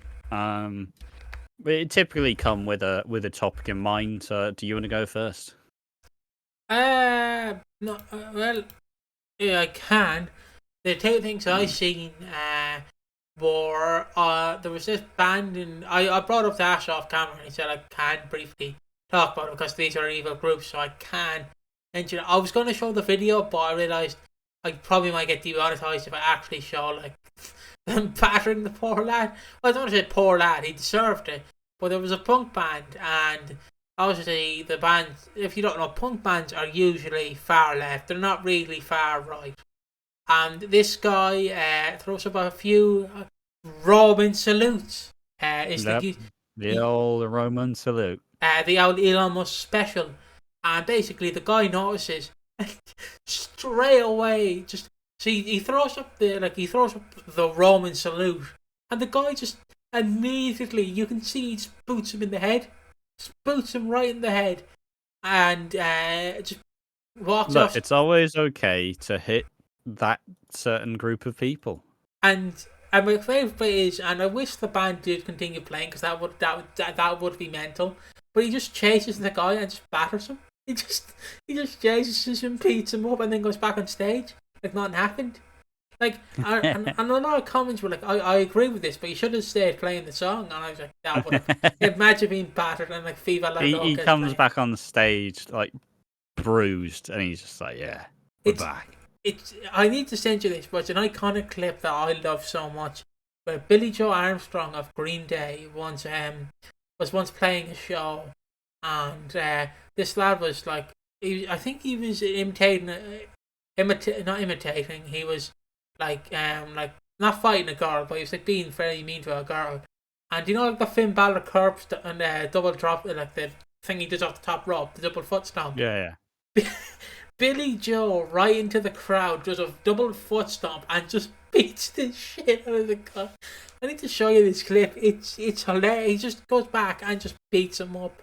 Like he just double foot stomps into the crowd and batters the poor bloke. And then continues his song. The other thing I seen was Tony Hawk's Pro Skater 3 and 4 got announced, and I'm like, nice.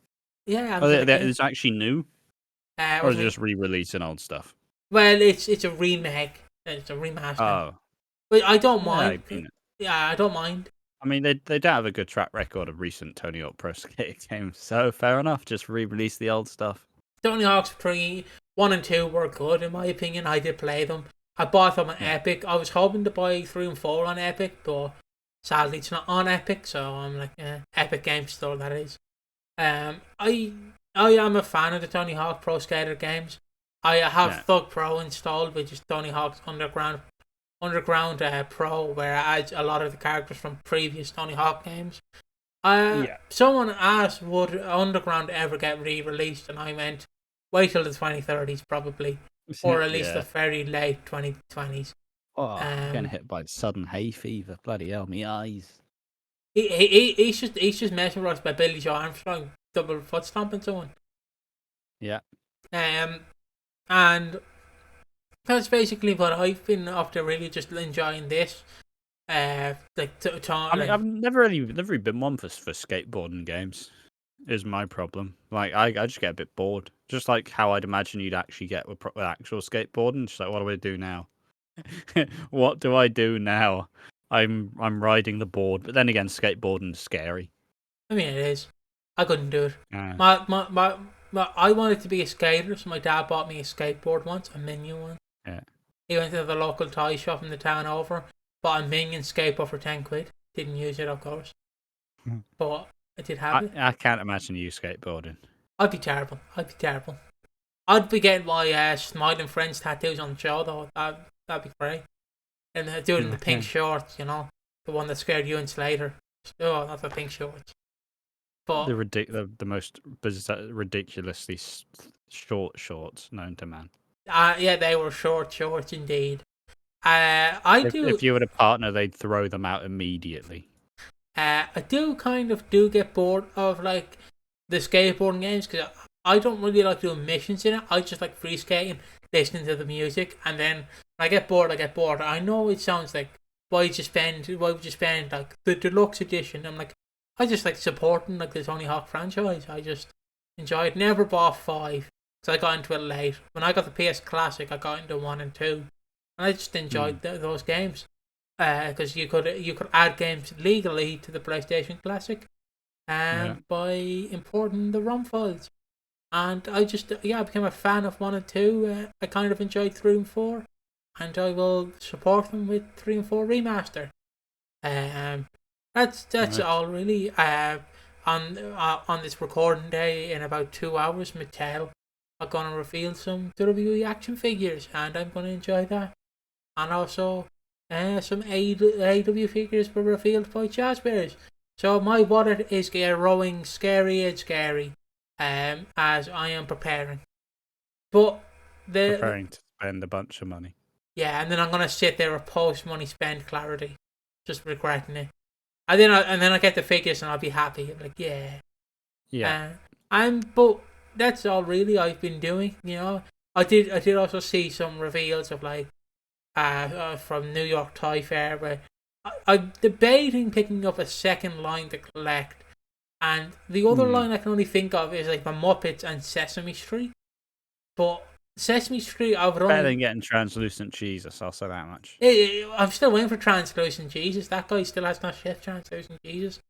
Oh, what a shocker. But I still do want to buy the Crucifixion set, because I do like that. That set looks cool.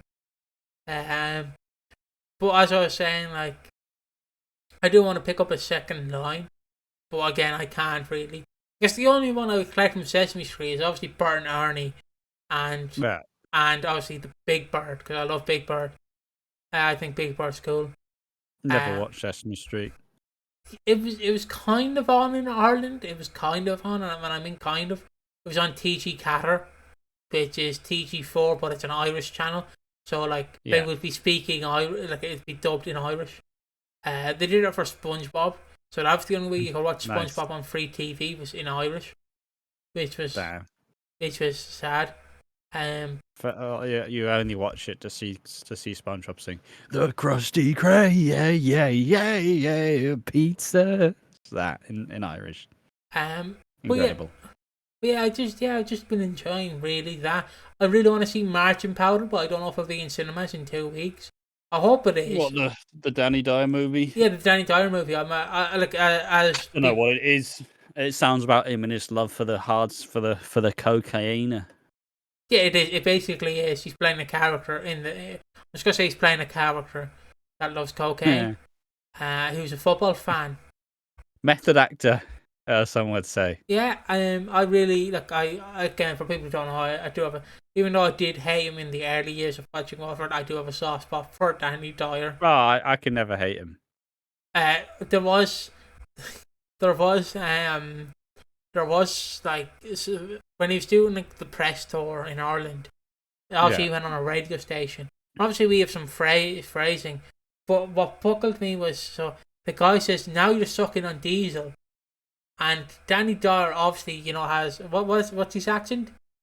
Cockney.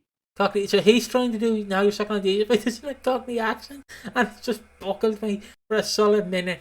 I don't know why I enjoyed it so much, but yeah, that's me. Now it's time for Ash. I'm gonna take a drink.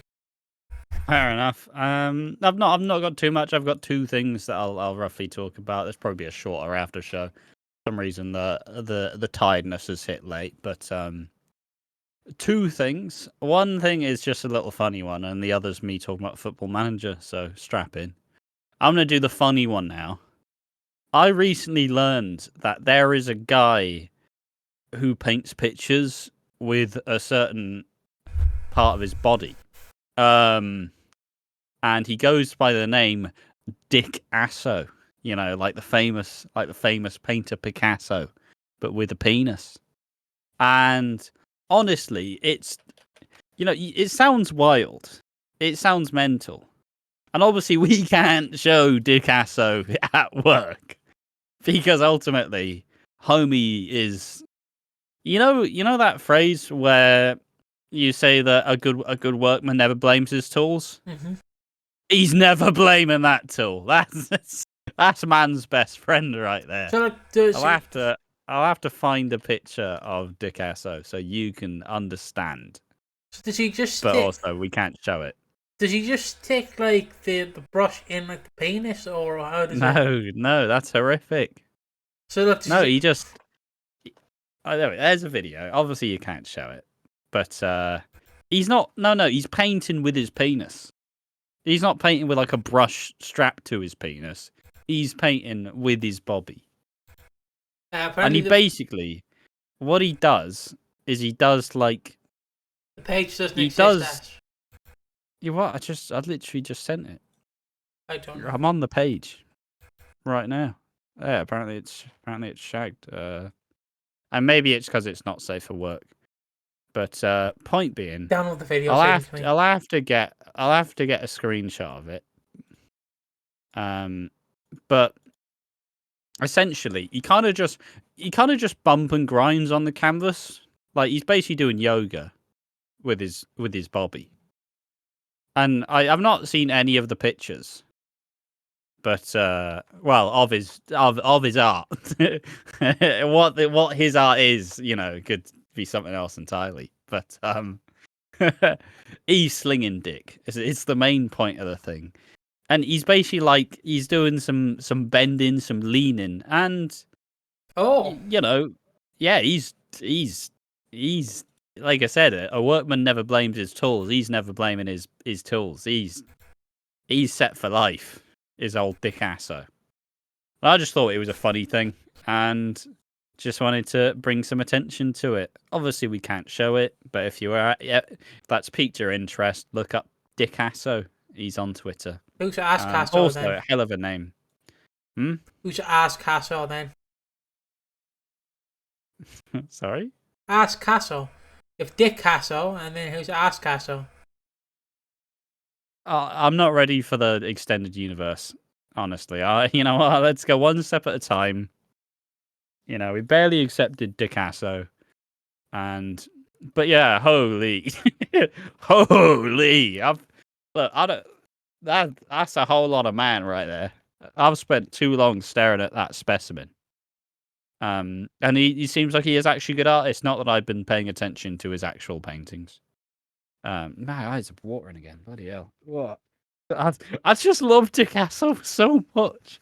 I just love him so much. Clip that. But yeah, all right. Dumb Football Manager stories. This is where most people turn off the podcast. Football Manager is a game where you play as a manager of a football team. You decide who plays, you decide what formation, and you accumulate the players. It's all your design.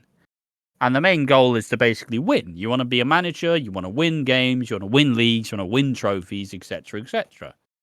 Now, I usually do a local team save, or I try to get my local team to the Premier League.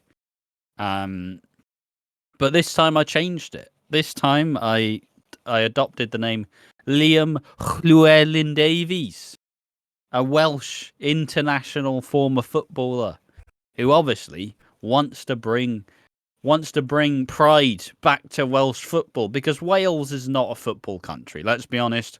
Wales is a rugby nation, and that's perfectly reasonable. I don't understand rugby. I've never watched it in my life. But point being, so I started out in the Welsh Prem, which is the one. It's like top 115 leagues in the world, but it's not good. It's probably the worst division in UK football. It's cheeks. I obviously haven't looked at the Irish divisions, but it's cheeks. So I started out in Newtown, did alright, barely scraped European foot, barely scraped the league. And then through time, I kept swapping and sharing. I managed Swansea City for a while, but got angry. And then I went back to the Welsh leagues as a new man. I went back there with Barla Town. And for some reason, over the last 3 seasons, because in Wales, if you place well, you can play the Europa League, the Conference League. I managed to get fucking Barla Town, a team who had about 200k in the bank, to the fucking Champions League. That's the top European competition. I've got dickheads from Wales being like, "Hello, dear mate." It's absurd. But that has been my deep obsession. We've been playing fucking European football for the last 3 seasons. We got 15 mil in the bank. Oh, it's delicious. You know, I'm bringing, and hey, the Welsh division is ranked 60th in the world. I'm cranking that up myself. That's all me. And obviously the main other goal is to become the Welsh manager and knock out England from the World Cup. Let's go. Let's go. Get fucked, England. Way. But I don't know. It's just weird. It's one of those it's one of those hyperfixation things where I'll get an idea and I'll get a head canon. I'll start role playing mentally. What would he do? Because most Welsh people hate the English, reasonably so. Same with the Irish. Same with the Scottish. With everyone other than the English, really. Even the English hate the English. Yeah. Kind of like Ouroboros, where the snake's just eating itself. Which I mistook that phrase for Aurora Borealis, which is something different entirely. Aurora Borealis in that kitchen. But no, it's been good fun, honestly. It's wild because the Welsh Prem is shit. There's about one good team, a couple teams qualify for the Conference League. And you get basically that's the only thing that keeps it alive, because all of the good Welsh teams play in England. Wrexham in the league, in England, Swansea City in England, Cardiff City in England, Newport County still plays in Wales, but is in the English leagues because ultimately you want to be a proper team with proper money. But it's one of those kind of crazy things that just slowly advances. But it's been good fun, honestly. That's what I've been doing. I've been obsessed. I have because Football Manager has a counter for how much time you put into it. I've been playing it for the last couple of days. I'll basically put 2.5 days into it over 3 days. Every waking moment, it's just yeah, time to win more. I need to win. But it's good fun. It's nice to be able to fully. I'll go full degen mode where I'm playing Football Manager. I'm going to sleep at 3. I'm waking up at 10. Just, I need more time with it. But it's good fun. It's I'm not even that it's one of those weird things where people look at it and it is kind of like a spreadsheet simulator in a way, but there is a simulation. You do actually somewhat get to watch the games, but it's also, I don't know, you can get really invested in it. You can get really I could have cried when we qualified for the Champions League, mostly just because you get a message and it says Bala has been given 15 mil, and I'm like, fucking hell, 15 mil. I'm on $2,000 a week. Fucking but it's just you can just get really invested. And even I don't know tactics for shit. I'm not like a big football nut. I don't know football tactics to save my life. I know nothing. But I can get these fun little stories out of it, which is more what I play for. Like how I did a save as my dad, who was a fan of. Have I talked about the team on public, on this channel? I don't know. Regardless, my dad's local favorite team. And I managed to take a save where I got to the Premier League as that team, which it's never happening. Let's be honest, it's never happening with my local team. It's never happening. Maybe we'll get into League 2. It's the Premier League, never happening. But I managed to take the club to the Premier League, and then they were like, "We want you to be England manager," and I'm like, all right then, fuck it, why not? I'll be England manager. I'll win everything, and that's what you do because England is a ridiculously strong footballing nation. Gonna hay fever. It's a ridiculously strong football nation, so you're just winning everything. But then, unfortunately, that save died because I had to reset my PC. Sad. That's and I've been looking for that high ever since. Yeah. I've been looking for that. Then again, I was also using a save editor at the time. No, there are no injuries, and everybody's really happy. Cheating. Not doing that anymore. But yeah, Football Manager is fun. That's what I've been doing. That's all I brought. It's all I've been doing. I've been baking as well. Been doing some baking. It's been good fun. Made some cookies that look like shortbread. I made some flapjacks, which I'm going to make more of because they were fucking great. And I made something else. Shortbread, which basically is the same thing as cookies. I just put eggs in it. And also, mate, making cookie dough, Jesus. Terrible thing. Not because it's bad, because you're sat there bloody, these cookies are, you're not even put it in the oven yet. Oh, it's a fucking hell. I ate so much cookie dough, it's absurd. I guess the other thing, oh Jesus, I can talk about very quickly before we leave, is our March video. If you don't mind. Now, what video? The big project for March. Oh yeah, sure, go on. Obviously, now I got a bit annoyed at that because it was Ash's week off, but last week I put some heavy lifting into a script where it's the 6th of the most evil characters. I'm not going to spoil it, but I am just going to say here, one of them can imagine. One of them is a jokey entry. It's supposed to be relevant to today. He's not actually that evil, but you should know who it is by now. And I did all the research. I was like, Ash, I can do this. If I get paid equal amount, I will gladly, for any soap, I will do the research. And if the list is too long, I'll just get you to chime in and trim it. So I got to number 1, and I couldn't do number 1 because it was 2 pages, and I was like, oh. But I was like, Ash, will you just check over this on Monday, and we can try and record it on Tuesday or Wednesday? I can do my voiceover and Ashton, oh, will me? Anyway, Ash, can we do the voiceover? Ah, bloody hell, forgot to check the script. And I'm like, ah, damn it. I didn't mind, Well, honestly. we weren't going to do the voiceover because the video's not done. That was my angle. The video is not done. Still need to comb through it and do everything. Like, still need to write entry number 1. But there's also, I don't know. It's just battling the bit of demotivation, really. Unfortunately, we did have a very hectic time. And apparently, Football Manager's the key to me chilling the fuck out. Yeah.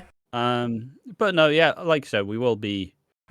Like I said, top 10, these 6 of the most evil EastEnders. Cool idea, probably, as we mentioned previously, probably what we're going to do to try and get more attention onto, like, soaps in general. Is to just do the slightly more, not like lost media type stuff, but that sort of angle of those sorts of channels where you do a bit more, like, not horror focus, but you do it with a bit more of the macabre, a bit more of the, like, not spooky, but, like, some of the more serious, stern topics, just to kind of get more like crossover appeal as such.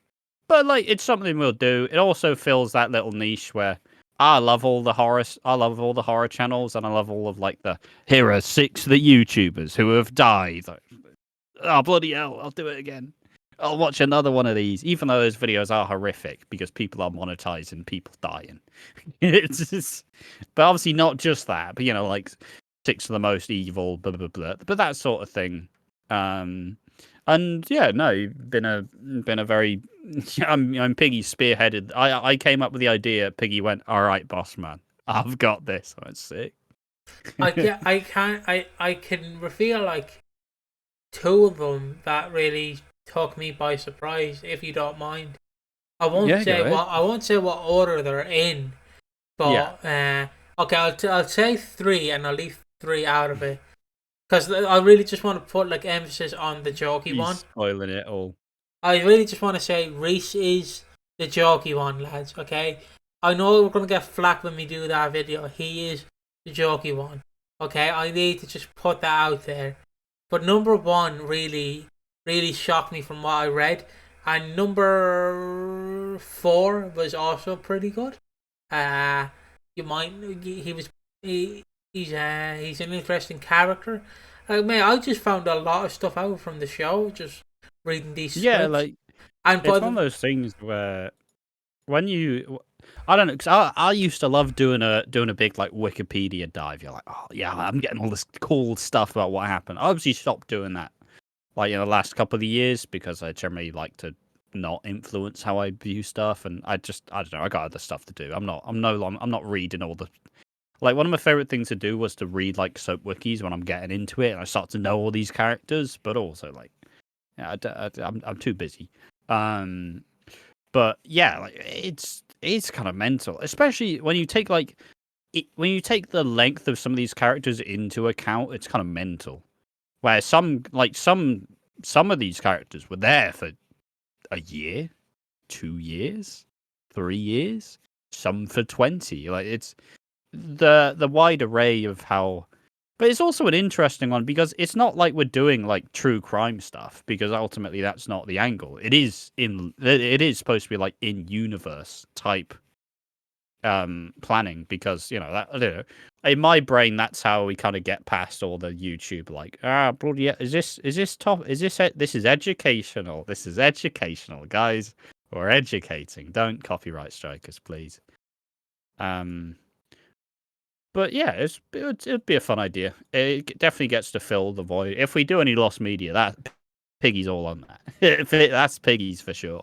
Yeah, I'm not wading in on that. I did say like how we would do majorities of these videos is I'll do the first 3 or the last 3, and that's just the first 3 or the last 3. So yeah, you're gonna get a bit of a shock when you open the video and it's just gonna be me for the first 3 of them. But yeah, just to make it like equal rights, equal paychecks, all that saying, So like I'm like the little brother who doesn't get left out playing the Xbox, but I get the dull controller. like we're playing FIFA, but I get like the what was that company that made all those controllers? all those dodgy controllers. I don't know. I forget what they're called, but yeah, I just get like this dodgy Xbox controller that's missing like 3 buttons, and a fourth one's missing 2. Well, I mean, you say that, but at the same way, you're also also the Christmas script would not have been done if it's like, all right, Piggy, write the notes, sound, I'll do it. Yeah, So it is a very vital piece. I'm as proven by my lack of Hollyoaks scripts. I am a procrastinator to the fucking core, and I am really bad for getting shit done in a timely manner. because even though I struggle with number 1, my goal is just, alright, you want to do it, I guess we'll just pull the blaster off and do it. Like, I stayed up some, even though I was staying up already for those nights, I was just staying up writing the script because I was like, I'll just do it. And I found a new band called Scooped Up, which is a kind of a punk ska band. Nice. That's very decent. They put out 2 albums. I love the song Dyslexic that they did. Oh, I love it. Reruns is also a great song they did. They're trying to play at Warped Tour, which is like the biggest punk tour you can do. I would love to go to Warped Tour, but I'm not standing in a bloody crowd for 6 hours. Yeah, it does get a bit miserable. By the 3rd day, it's just like, but like the music is good, but I've basically been awake for 3 days straight. Fucking let me sit down somewhere, for Christ's sake. Of course, there's no fucking seats. But yeah, I decided to do most of the script. 95% of it. Obviously, I need to get Ash to come in and be like, well, actually, to get political about this, it's actually. I'll make it all fucking YouTube friendly. Not necessarily YouTube friendly because you can't sugarcoat some of this stuff, but like, just shave off the edges. But the problem I found is that most of these, you can't just talk about one crime. You have to go through the entire length they were on the show. So like half this is just the spoiler. It's just a recap, like of what they did on the show.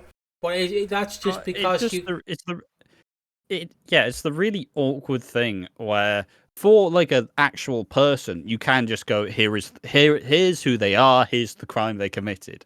But because typically these characters last more than like 3 months, it's a very large window as to what they did. Yeah, so for some characters, like it would start off and it's like early 80s, then 90s, and then it's like 2000s, then 2010s. Like, oh my god!